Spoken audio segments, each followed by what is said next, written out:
Hello and welcome back for another clarinet tutorial from Nottingham Music Excellence. So in this video I'm going to play this Venetian Gondola Song. Actually I'm going to have a go at pronouncing this. This is quite tricky. So it says, how should we pronounce it? Venetianisches Gondellied. So translates as the Venetian Gondola Song. A lovely arrangement actually by Alan Bullard. I really like this. I think it's a super musical piece for grade 3. So stay tuned and I'm going to show you how to make this sound really awesome. Here we go.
Okay, so you've heard the music now. Let's say a few words about the detail of the music and what you need to put in there to make this sound really awesome.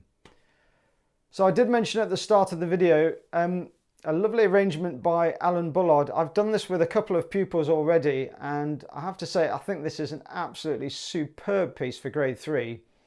It's just got, I don't know, it's just something about it. It's got the right musical detail in there, I think, for really good sort of long-term kind of success, you know, with playing musically on the clarinet. It not only crosses the break, but it just the certain way, it's just got a certain flow to the phrases, which I think is really great, and the music's beautiful as well. So let's have a look at the notes. So piano cantabile. So of course we know that that means, or we should know that that means in a singing style. So really smooth, really legato. And really good practice actually for just practicing like playing in a 6/8 time, but a slow 6/8 time. So you've got to really feel that slow dotted crotchet beat.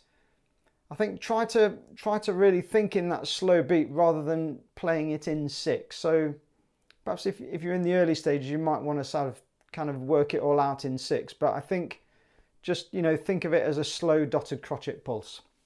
So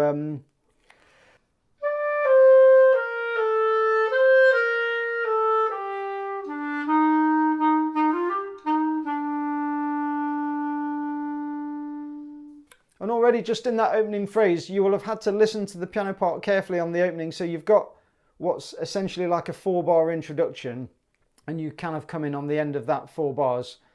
So already, you know, you kind of should be picking up on the sort of 1, 2, 3, 4, 5, 6, 1, 2.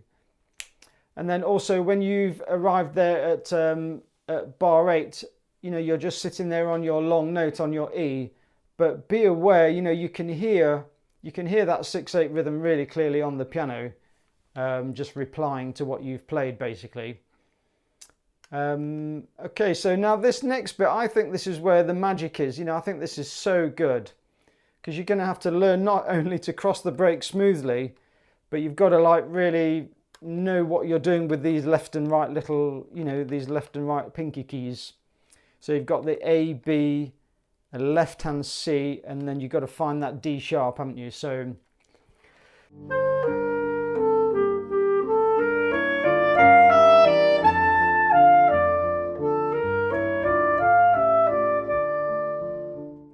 I think that's a fantastic passage. It doesn't, like, you know, for a more experienced player, it doesn't look like anything much at all, but I think you've got to cross the break nice and smoothly, find the right keys, and then do a steady sort of legato crescendo up to that B. And although the B is not, you know, a massively high note on the clarinet, I think for grade 3, you know, it's going to take, just got to think about it a little bit and where you're going to pitch that B.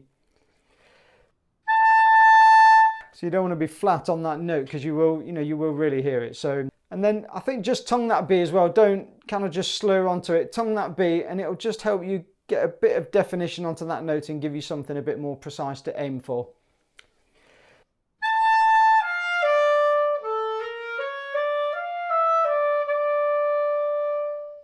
And then you've got a bit more of what you could call like an obvious kind of 6/8 theme, 6/8 rhythm.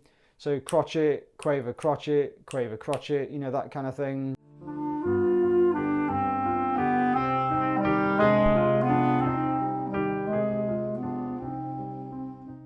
But notice the dynamics come in and out there, you know. So you could think like if I'm, you know, it's a Venetian Gondola Song, you know, maybe that's the boat or the waves or something, you know, coming in and out. It's got that sort of slightly, I don't know, sort of bring the sound in and out there in waves. And then PP, so nice and quiet.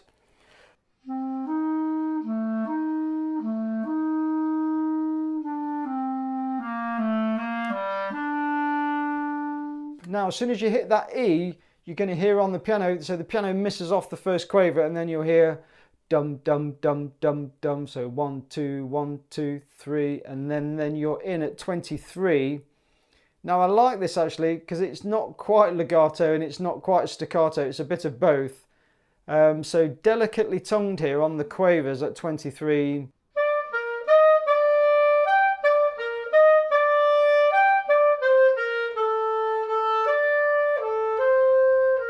Now on the next bit, it's not actually written the staccato is taken out for some reason. So just a bit more.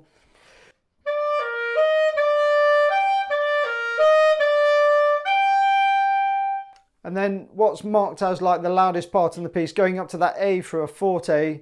Now just be careful on that A, don't hang around, don't linger on that A too long because it's only worth 2 quavers. So crotchet, so you've got crotchet on the E, crotchet effectively on the A, and then you kind of move through those closing quavers. So